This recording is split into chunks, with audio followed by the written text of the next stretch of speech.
അതല്ലൊരു അങ്ങേയറ്റത്തെ അപക്വമായ മനസ്സുകളുടെ ജൽപ്പനങ്ങളായിട്ട് മാത്രമേ കാണേണ്ടതായിട്ടുള്ളൂ.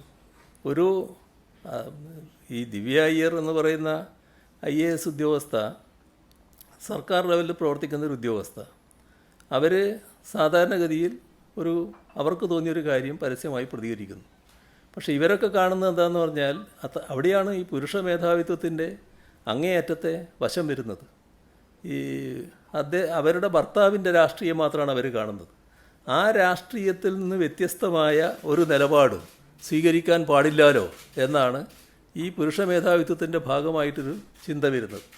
ആ ചിന്തയുടെ ഭാഗമായിട്ടാണ് അവരെ വല്ലാതെ ആക്ഷേപിക്കാൻ തയ്യാറായത്.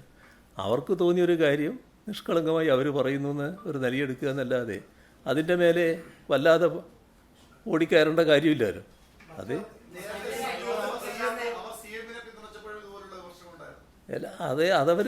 അവർക്ക് തോന്നുന്ന കാര്യങ്ങൾ അവർ പറയുന്നു എടുത്താൽ പോരെ. അതിനെന്തിനാണ് അവർ ഇങ്ങനെ ചാടിക്കളിക്കേണ്ട കാര്യം?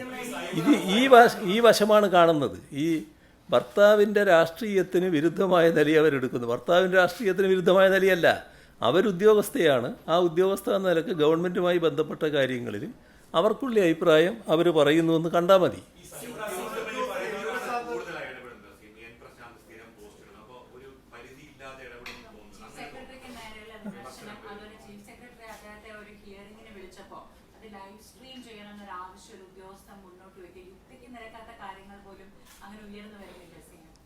ഉണ്ട്.